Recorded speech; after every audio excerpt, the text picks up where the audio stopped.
नमस्कार, मी संदेश. आपल्या नवीन व्हिडिओमध्ये तुम्हा सर्वांचं स्वागत आहे. आज 1 एप्रिल 2026 म्हणजे आजपासून नवीन आर्थिक वर्ष सुरू होणार आहे आणि आजपासून असे अनेक महत्त्वाचे बदल लागू होणार आहे ज्याचा थेट परिणाम तुमच्यावरती होणार आहे. तर हे नेमके कोणते बदल होणार आहेत त्याबद्दल ह्या व्हिडिओतून आपण माहिती पाहणार आहोत. तुम्ही जर चॅनलवरती नवीन असाल तर आत्ताच आपल्या चॅनलला सबस्क्राईब करा, म्हणजे असे माहितीपूर्ण व्हिडिओ तुमच्यापर्यंत पोहोचतील. चला तर मग आपल्या व्हिडिओला सुरुवात करूयात. तुम्ही जर नोकरदार असाल तर हा पहिला बदल खास तुमच्यासाठी आहे. यापुढे एकूण पगारापैकी 50% पगार हा मूळ वेतन म्हणून ठेवावा लागणार आहे. ह्यामुळे तुमचं PFचं योगदान वाढेल आणि ग्रॅच्युटी देखील वाढेल. ह्यामुळे काय होऊ शकतं की तुमच्या हातात येणारा पगार हा काहीसा कमी होऊ शकतो. आज 1 एप्रिल 2026 पासून नवीन आयकर कायदा लागू होणार आहे. यापूर्वीचा कायदा 64 वर्ष जुना म्हणजे 1961 मध्ये लागू झालेला होता.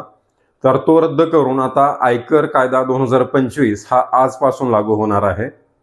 ऑडिट लागू नसणाऱ्यांसाठी ITR 3 आणि ITR 4 भरण्याची अंतिम मुदत ही 31 ऑगस्ट 2026 असणार आहे.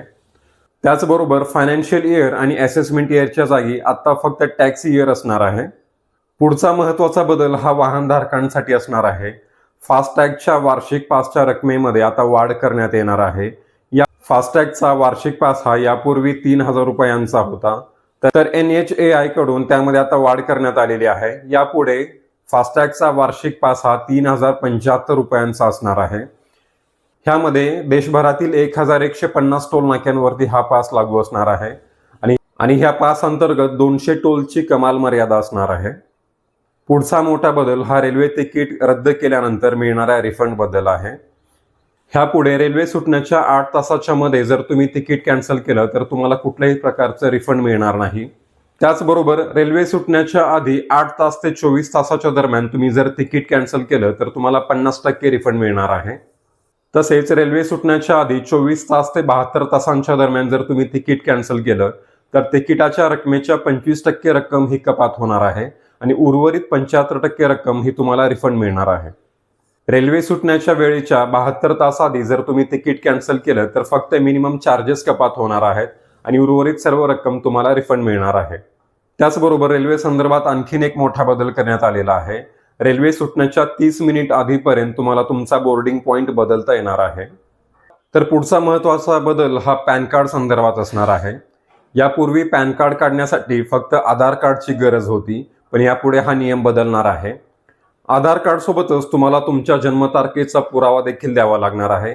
यामध्ये जन्माचा दाखला, 10वीचे प्रमाणपत्र किंवा पासपोर्ट ह्यापैकी एखादे डॉक्युमेंट तुम्हाला द्यावे लागणार आहे. पुढचा महत्त्वाचा बदल हा डिजिटल पेमेंट संदर्भातला आहे. रिझर्व्ह बँकेने प्रत्येक डिजिटल पेमेंटसाठी आता 2 फॅक्टर ऑथेंटिकेशन अनिवार्य केले आहे.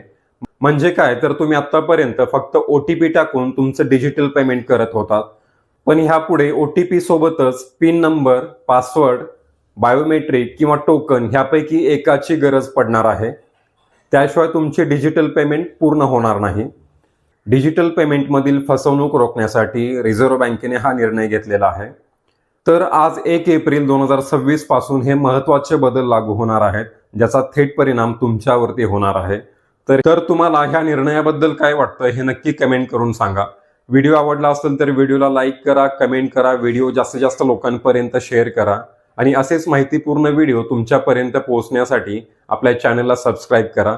भेटू पुन्हा नवीन व्हिडिओमध्ये. धन्यवाद.